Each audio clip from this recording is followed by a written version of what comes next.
My second trip of 2017 was a Great American Road Trip. My dad and I decided to drive from Bellingham, Washington to Fort Bragg, North Carolina, so we could deliver my brother his car. Right when we decided to do this, there's a big winter storm rolling in on the West Coast.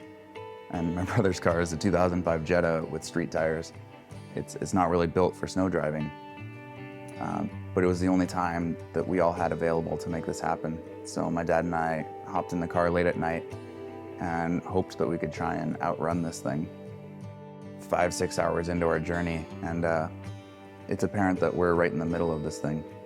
It was a lot of just white knuckle driving and really hoping that you didn't hit the icy patch. There's real consequences on these roads.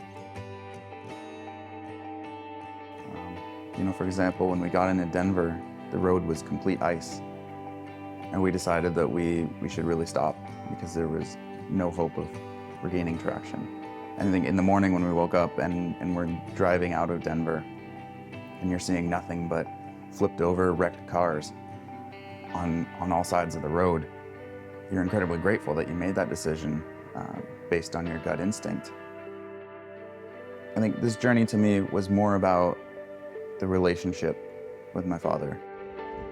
New state. Yeehaw! He's not in Kansas anymore, Toto. The comment I heard a lot as a kid was how much I looked like my mom and her side of the family. And I always took that to mean that I was like her and that side of the family. But now, as an adult, it's fun to see how much I also take after my father in terms of personality and interests. We're both such adventurous people, and we're just game to really go anywhere and do anything. What'd you order there? Yeah, two-fisted, man, two-fisted. Sometimes you're just desperate for coffee.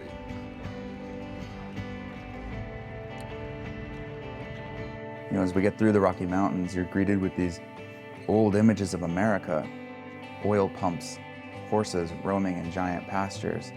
You're depending on the land and what it can offer to survive.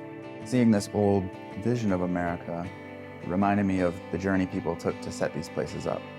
And how it was families that banded together and hobbled across the country in wagons to set up camps and make a better way of life. And the whole purpose of that was so that things would be better for the family. And I think I was reawakened to the importance of keeping family relationships strong and keeping them in sort of these no consequence relationships. We're there for each other and you're what each other has. It's so easy to forget that sometimes and to get wrapped up in the drama of life, but really we always need people on our side. Thank you for watching. Next week, we're going to leave all this cold weather behind, and we're going to go over to hot weather in Hawaii, where I walked on lava fields and learned something about the creative process. Or that's the bullshit I'm spinning right now. But anyways, thanks. I'll talk to you later.